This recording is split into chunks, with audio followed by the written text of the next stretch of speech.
Salut à tous et bienvenue dans cette nouvelle vidéo. Dans cette vidéo, on va parler des ordinals. C'est un sujet qu'on avait déjà évoqué à quelques reprises avec Mickaël.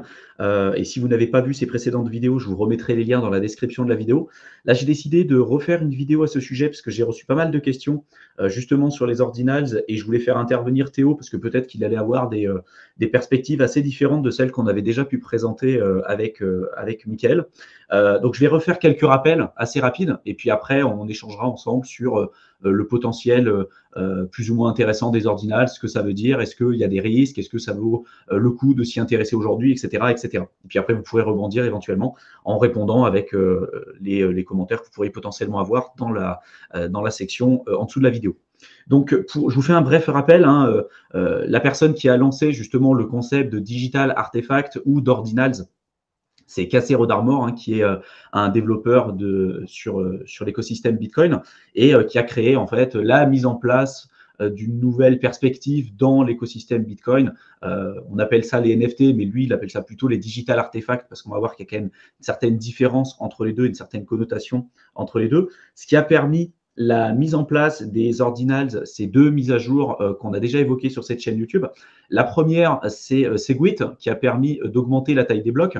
Vous saviez que d'habitude, sur Segwit, on était plutôt, enfin avant Segwit, on était sur des blocs de 1 mégabyte. Après, avec Segwit, on a réorganisé les informations dans les blocs de transactions et on a aujourd'hui des blocs qui peuvent aller jusqu'à 4 mégabytes. Donc, on peut mettre plus de transactions à l'intérieur.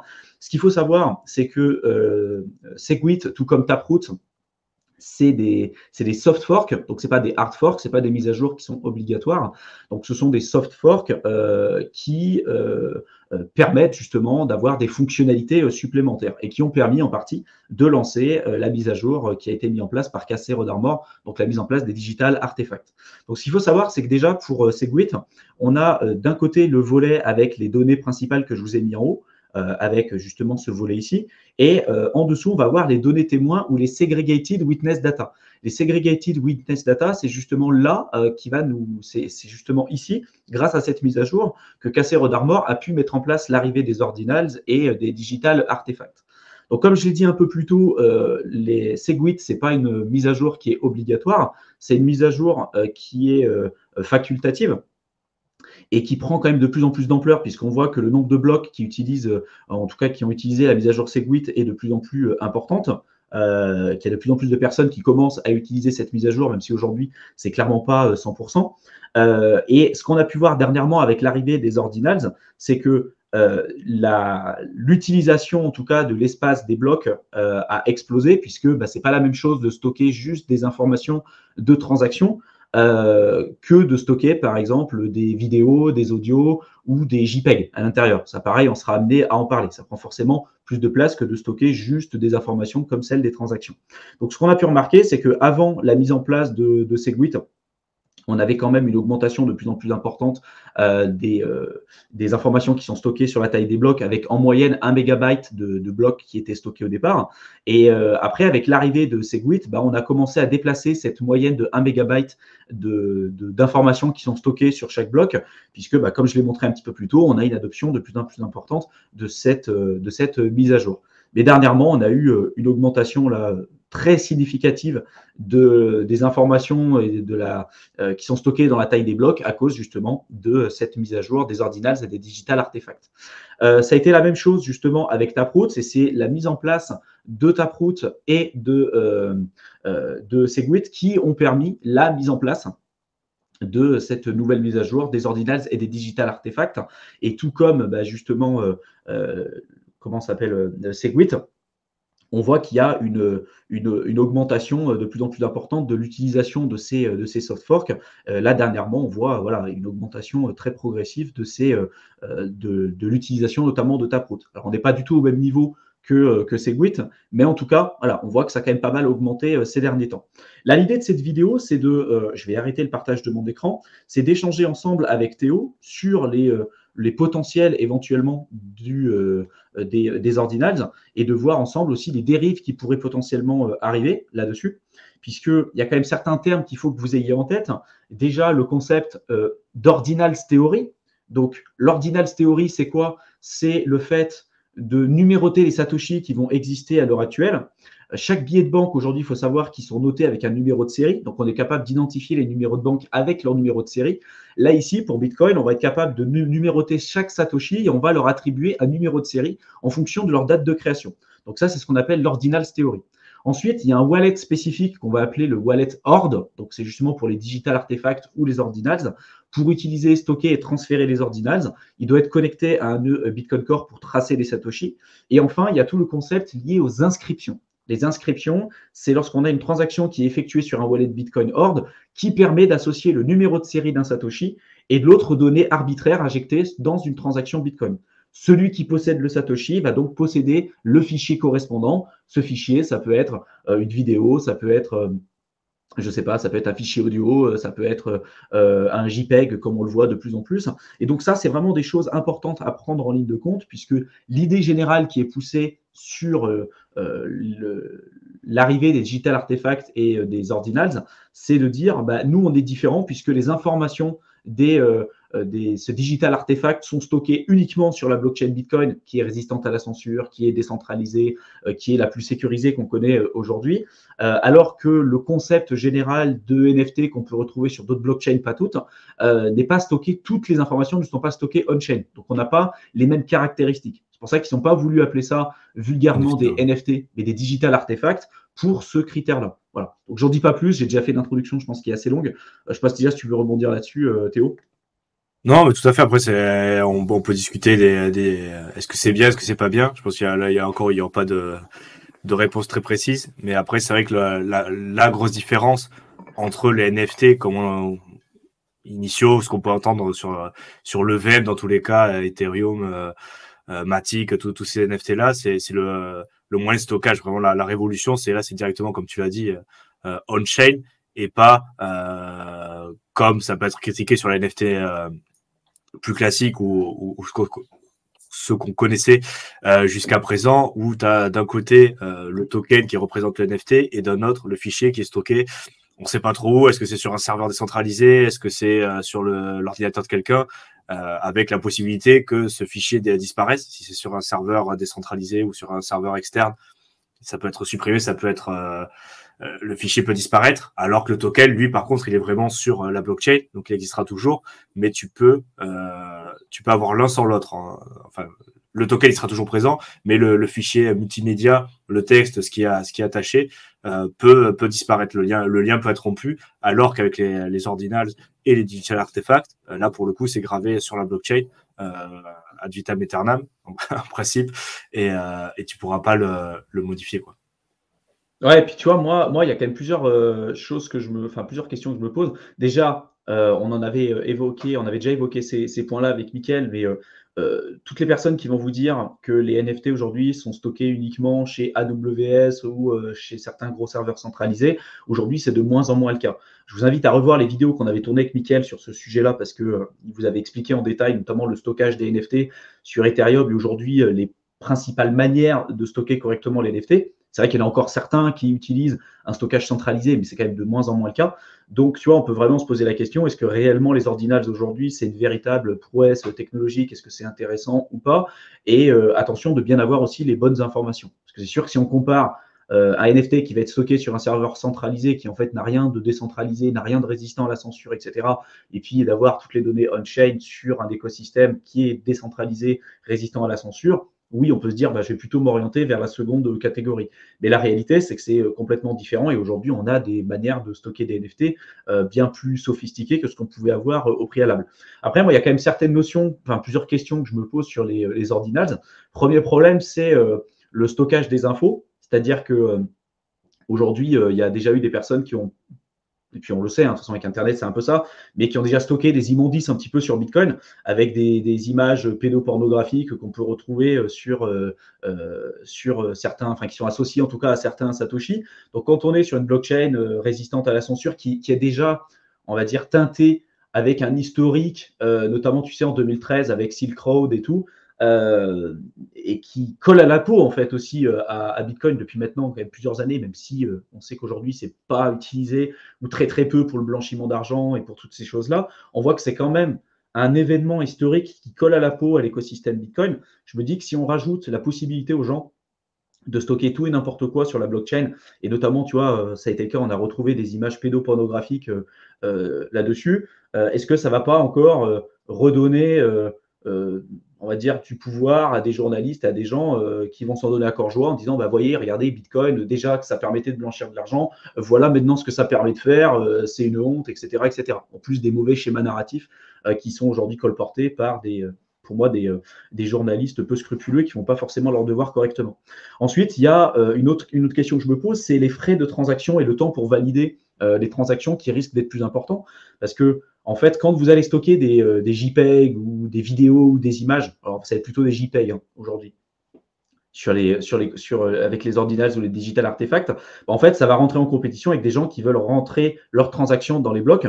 Donc, ce qu'on a remarqué, c'est que plus on a des personnes qui vont utiliser les ordinals, plus ça va prendre de la place pour les gens qui veulent valider leurs transactions. Et donc, on a retrouvé dans la même pool, c'est des transactions qui ne sont pas validées encore pour le moment. On a retrouvé de plus en plus de transactions qui se retrouvent dans la même pool puisque les frais ont énormément augmenté avec des gens qui aujourd'hui n'ont pas forcément envie de payer des frais trop élevés pour valider leurs transactions. Sauf que derrière, vu qu'ils sont en compétition avec des gens qui veulent mettre des JPEG avec les ordinals, ça pose pour moi des questions sur l'utilité et l'intérêt en fait de ce truc-là. Et enfin, la taille de la blockchain aussi, puisque quand on veut héberger son propre nœud Bitcoin, on doit télécharger tout l'historique de la blockchain. Et donc ça demande un appareil qui est plus ou moins sophistiqué en fonction de la taille de la blockchain. Donc pour Bitcoin, ça reste encore aujourd'hui décent. Il y a des blockchains comme par exemple Ethereum et d'autres qui sont des blockchains beaucoup plus difficile en tout cas pour héberger son propre nœud avec des compétences techniques plus approfondies et plus poussées parce que déjà la taille des blocs n'est pas identique, la taille de la blockchain n'est pas pareille que celle qu'on peut avoir sur Bitcoin et donc ce qui est porté par les gens qui aujourd'hui sont plutôt contre, en tout cas c'est l'arrivée des ordinals et des digital artefacts, c'est de dire si demain c'est de plus en plus compliqué d'héberger son propre nœud, comment ça va se passer en termes de décentralisation? Est-ce qu'on ne va pas revenir sur les mêmes problématiques qu'on essayait de combattre au début, tu vois? Je ne sais pas ce que tu en penses, toi, Théo. Sur la problématique de stockage, oui, ça a été très clairement évoqué, que du coup, si tu remplis tous les blocs, tu utilises toute la capacité. Je sais plus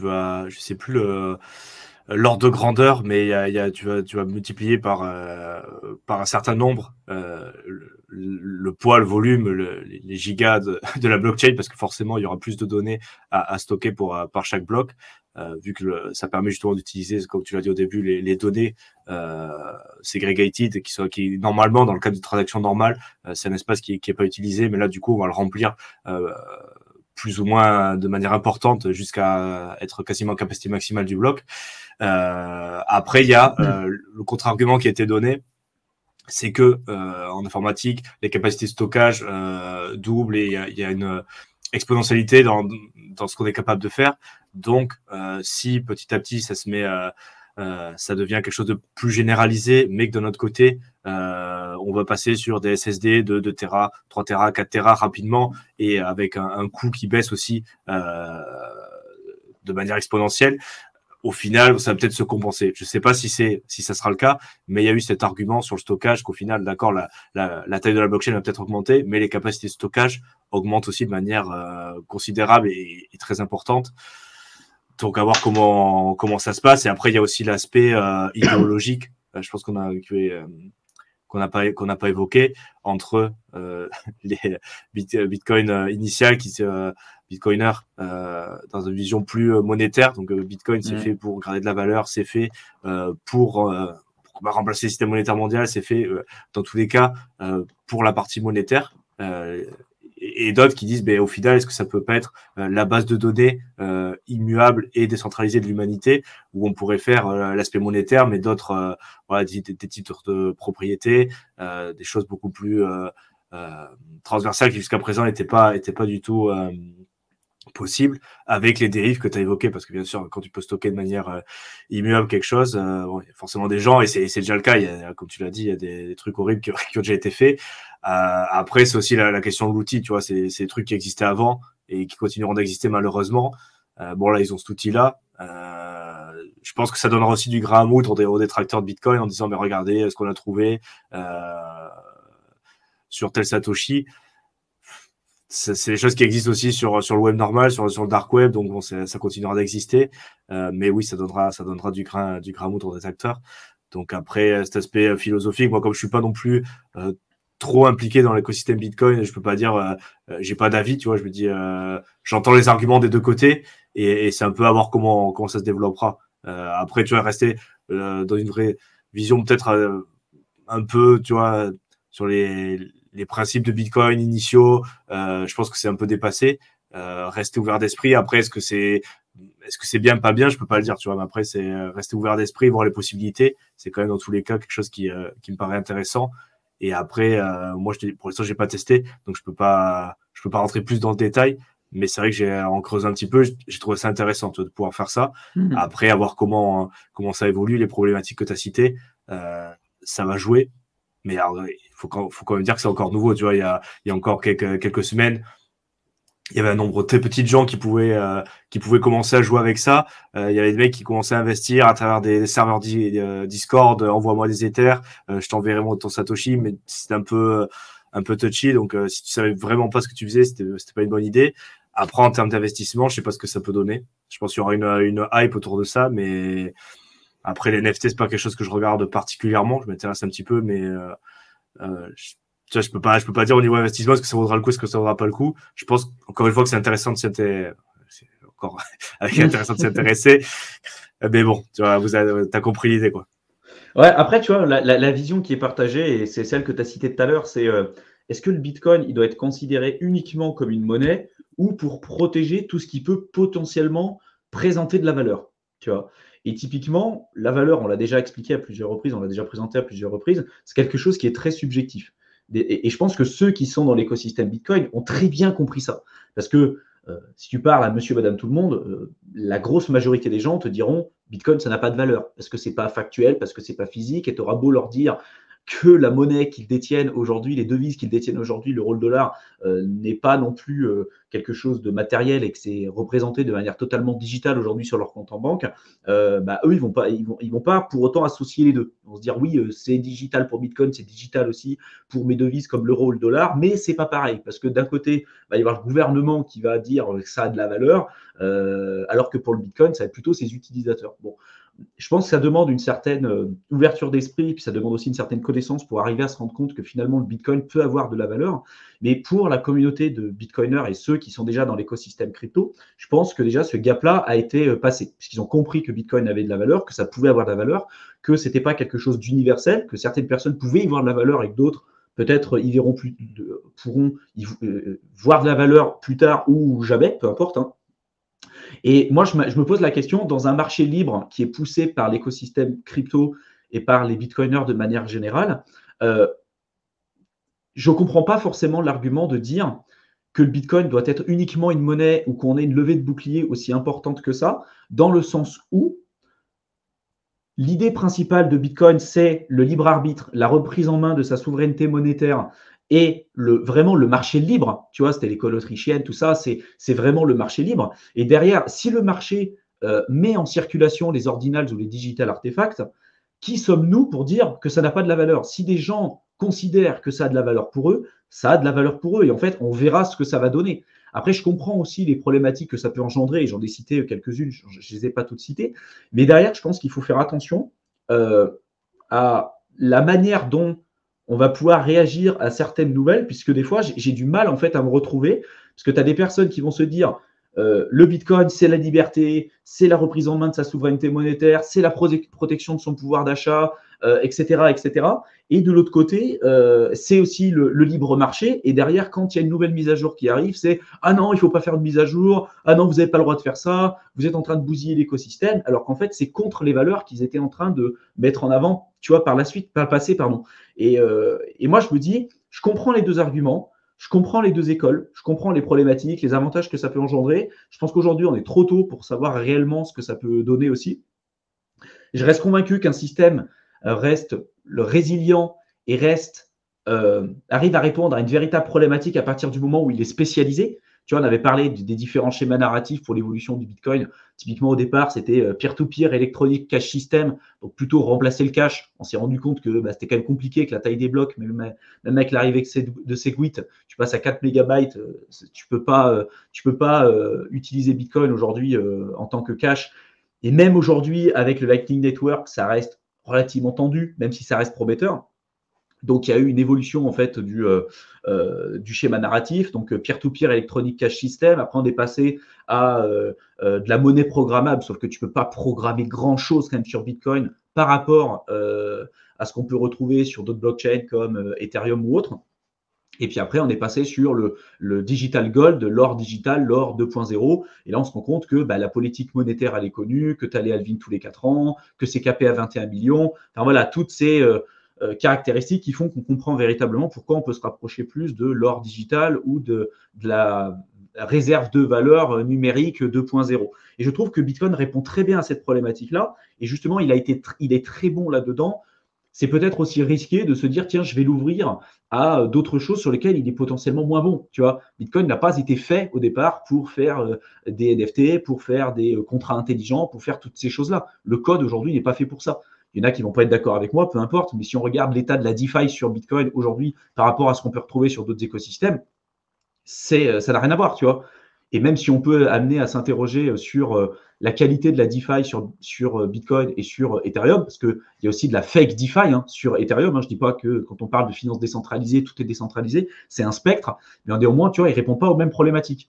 Et c'est la même chose que je retrouve sur Ethereum, c'est au départ, tu avais le super ordinateur mondial, après, ça, on s'est rendu compte que ça ne marchait pas. Après, on a dit c'était la création d'organisations autonomes décentralisées, sauf que quand il y a eu le hack de The DAO, ce schéma narratif est tombé à l'eau. Après, on a dit ça permet de créer des applications décentralisées pour Ethereum, et aujourd'hui, ça fonctionne bien. Et il commence à passer sur un nouveau schéma narratif de c'était la ultra sound money, parce que si Bitcoin a une inflation qui diminue avec le temps et qu'on dit que c'est une hard money, comment on pourrait dire, c'est une sound money, comment on pourrait dire pour un actif comme Ethereum qui risque de devenir déflationniste avec l'EIP 1559.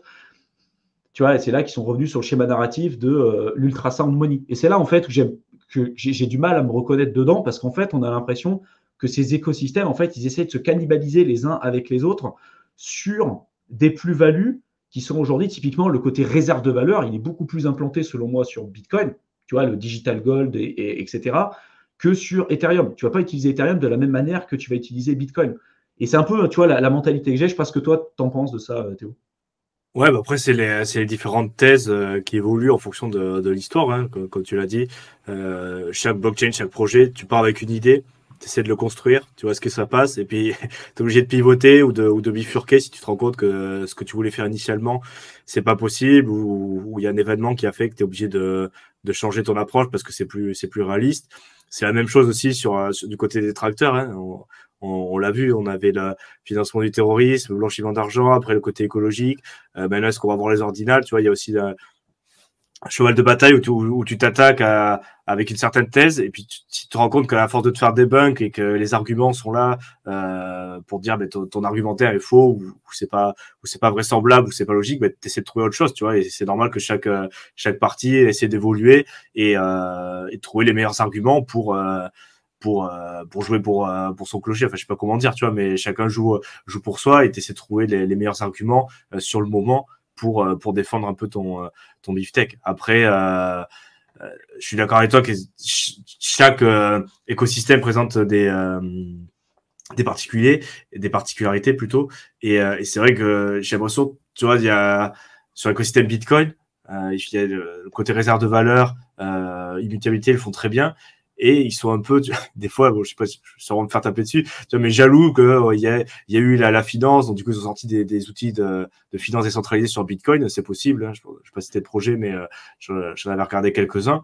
Mais tu vois, c'est quand même pas aussi aussi flexible, aussi facile d'approche peut-être, même si c'est pas forcément facile sur Ethereum non plus. Tu vois, mais il y a moins de possibilités, c'est un peu plus lent. Tu vois que c'est pas pensé dès le départ, ou c'est pas optimal dans tous les cas pour faire cette action-là, pour faire de la DeFi, pour faire du NFT. Tu peux le faire, il y a des moyens de le faire, ça a été évolué, voilà, il y a des codes qui ont été rajoutés. Après, bon, c'est l'aspect, est-ce qu'il faut modifier, est-ce qu'il faut hard forker, est-ce que c'est du soft fork, tout ça, ça peut être aussi pris en compte. Mais dans tous les cas, c'est pas optimal pour le faire. Tu peux le faire, mais c'est pas fait, comme tu l'as dit initialement, c'est pas fait pour. Donc du coup, c'est normal que ça le fasse un peu moins bien ou que t'aies pas les mêmes capacités que quelque chose qui a été fait spécifiquement pour ça. Après, il faut voir aussi, tu vois, l'inertie de certains projets. C'est pas parce que il y a un nouveau projet qui sort et qu'il est spécialisé là-dedans et on dit, ben, ça va forcément révolutionner et ça va bouffer les autres projets qui sont là aussi là-dessus. Il y a des effets d'inertie, il y a des effets de réseau, des effets de marketing. Tu vois, on sait pas vraiment. Je pense aux Ethereum Killers, ou à d'autres projets, tu vois, qui visent à révolutionner. Si au final, tu as 10 ou 15 projets qui font un peu la même chose, tu sais pas vraiment ce qui va se passer et c'est même pas dit que c'est pas un projet initial avec son inertie au départ qui petit à petit se développe et même si le produit est moins apte à répondre à ce besoin concret, il y a tellement d'autres facteurs que le facteur technique qui joue, tu vois, l'acceptabilité, la vision, comment les gens le voient, la communauté autour et du coup, même si c'est peut-être pas l'outil idéal pour faire ce que tu as à faire, c'est peut-être celui qui va primer, au moins pendant un moment, sur l'utilisation globale. Je sais pas si je me suis expliqué bien, tu vois, mais c'est un peu, il y a tellement de choses qui rentrent en jeu que c'est un peu compliqué de dire c'est blanc ou noir. Tu vois, il y a des évolutions, on s'y intéresse, on essaie de donner des pistes de réflexion, mais actuellement, tu vois, j'ai pas aucune opinion tranchée. Non, mais Et tu c'est vrai peux que moi, pas j'ai un peu. savoir les implications. Tu peux pas savoir les implications que ça va avoir, ce que ça va pouvoir donner. Est-ce qu'il y a véritablement un intérêt ou pas? Je pense qu'il faut laisser le marché voir ce qu'il est possible de faire aussi. Hein, tu vois, il y a quelques années en arrière, si on avait dit tiens, Ethereum serait capable de faire tout ce qu'il fait aujourd'hui, tu pouvais pas le savoir. C'est impossible. Et ce qu'il fera dans 10 ans, s'il est encore là, voilà, pareil, on en a aucune idée. Moi, après, pour l'aspect spéculatif, je pense qu'il y aura de l'argent à se faire, comme dans toutes les sous-niches un peu de NFT, il y aura des trucs à faire. Pour l'instant, je ne compte pas y aller parce que je pense que c'est trop jeune. Je pense qu'il n'y a aucun recul véritablement sur la liquidité, sur les risques associés, sur les wallets qui ne sont pas encore totalement développés. Voilà. Pour l'instant, je regarde d'assez près quand même ce qui se passe parce que je m'y intéresse, mais j'y touche pas. J'investis pas encore dessus et je ne pense pas le faire dans les temps à venir parce que il n'y a pas suffisamment de recul pour moi. Et puis, ce n'est pas une niche qui m'intéresse autant que d'autres niches, en tout cas. Après, pour tous ceux qui veulent plutôt aller plus loin là-dessus, je vous donne quand même quelques sites que je vais vous partager à l'écran. Hop, tu vas me dire, Théo, si on voit bien mon écran. Est-ce qu'on les voit? Ouais, c'est bon. C'est bon. Donc là, je vous mettrai tous les liens dans la description de la vidéo, mais pour tous ceux qui veulent en savoir plus sur la théorie des ordinals et tout ce que je vous ai évoqué, notamment sur plus les aspects techniques en tout cas, et le fonctionnement des ordinals et des digital artefacts, vous retrouvez tout ça sur ce site. Vous pouvez voir les dernières inscriptions, notamment des ordinals sur ce site. Vous pourrez télécharger le wallet ici, et puis voilà, sur les dernières inscriptions, vous allez voir les nouvelles infos qui sont inscrites dans les blocs. Alors, ça peut être sous forme de JPEG. Souvent, c'est des JPEG et des images parce que c'est ce qui prend le moins de place. Il y en a certains qui ont essayé de mettre des jeux vidéo, notamment comme Snake ou Pong. Pour ceux qui connaissaient les anciens jeux, vous aviez 2 barres comme ça où il fallait envoyer une boule d'un endroit à un autre de l'écran. Il y en a qui ont réussi à mettre ça aussi sous forme d'ordinals, de digital artefact sur Bitcoin, mais ça prend quand même énormément de place, donc généralement vous retrouverez plutôt les infos sous forme de JPEG. Et sinon, vous avez OpenOrdex qui est pareil, qui est un site qui vous permet d'acheter, de vendre des ordinals. Alors vous avez les prix, voilà, exprimés. Vous pouvez acheter cet ordinal, ce digital artefact pour la modique somme de 283 $. Vous pouvez acheter ça. Vous avez des collections et tout. Donc on en est vraiment encore aujourd'hui à un stade très très rudimentaire. Je reste convaincu qu'il y aura encore des innovations, il y aura de l'engouement, il y aura sans doute de l'argent à se faire. Et il y a déjà des personnes qui ont gagné de l'argent avec ça. Mais attention, voilà. Théo l'a évoqué tout à l'heure, il y a beaucoup de scams qui sont présents sur Discord, sur Telegram, avec des gens qui vont vous dire envoyez-moi les Ethers et puis je vous enverrai votre Satoshi associé à un digital artefact particulier. Attention, parce que vous n'avez aucune garantie. Là, les infrastructures aujourd'hui ne sont pas encore véritablement disponibles ou en sont encore un état très jeune. Donc voilà, soyez vigilants. Si vous voulez le faire, faites-le. Moi, en toute transparence, je ne le fais pas. Je ne suis pas convaincu que tu le fasses toi non plus, Théo. Je ne sais pas si tu le… Je m'y intéresse, comme j'ai dit, je m'y intéresse, mais c'est encore trop récent. Il faut vraiment s'y connaître pas mal pour vraiment pas se faire avoir. Donc, bon, Ouais. il y a moyen de faire des choses. À surveiller, j'ai envie de dire. Pourquoi pas à surveiller si on voit que ça bouge, mais pour l'instant, c'est clairement pas, comme toi, c'est clairement pas quelque chose sur lequel je vais m'investir personnellement et de manière immédiate. Je pense Ouais. que c'est un sujet d'intérêt comme plein d'autres qu'on suit régulièrement. Si on voit que il y a que ça bouge pas mal, que ça se développe pas mal, qu'il y a des opportunités qu'on pense pouvoir saisir, parce que là, c'est pareil. Il y a des gens les premiers qui ont commencé à minter ça, il y a des gens qui ont des grosses capacités, des connaissances techniques avec leur propre Bitcoin, donc du coup qui ont pu se connecter au wallet en avance, à faire des choses un peu expertes, mais du coup il faut vraiment s'y connaître. Si tu veux pas te faire avoir, dans ce cas-là, il faut avoir des grosses compétences techniques sur concrètement Bitcoin. Et moi, sincèrement, je les ai pas, donc je me sens pas en plus de me mettre là-dedans, d'apprendre pour faire tout ça. C'est quelque chose que je préfère laisser se développer un petit peu, surveiller et me concentrer sur là où je me sens plus à l'aise dans tous les cas, tu vois, parce que là c'est encore trop jeune pour que je me sente à l'aise personnellement, tu vois. Après il y a des gens qui peuvent se sentir à l'aise. Moi pour l'instant je me sens pas assez à l'aise techniquement et au niveau aussi de l'âge de l'écosystème pour rentrer là-dessus. Donc à surveiller, et si je me sens à l'aise, je le ferai. Donc on verra. À voir. Donc j'espère que cette vidéo vous aura plu, qu'elle vous aura intéressé, qu'elle vous aura été utile. Je vous mets comme d'habitude plusieurs liens importants dans la description de la vidéo. Je vous mets le lien vers la chaîne de Théo. N'hésitez pas à vous abonner. Je vous mets le lien aussi vers ma seconde chaîne, Éternel étudiant, qui est très complémentaire à celle-ci, où je parle de finances personnelles, investissement, entrepreneuriat. Token Invaders, on reste vraiment acté sur la crypto et on restera sur la crypto. Sur l'autre chaîne YouTube, je parle plutôt de tout ce qui est lié et qui touche de près ou de loin à l'indépendance, la liberté financière. Donc, si c'est des sujets qui vous intéressent, n'hésitez pas à vous abonner. Ceux qui veulent en profiter également aussi pour se former, vous avez le lien vers un programme de formation offert dans la description de la vidéo. Et ceux qui recherchent plutôt un accompagnement personnalisé dans l'écosystème crypto, vous avez le lien pour réserver un appel téléphonique directement avec nous. On vous souhaite une excellente fin de soirée et on vous retrouve dans une prochaine vidéo. À bientôt.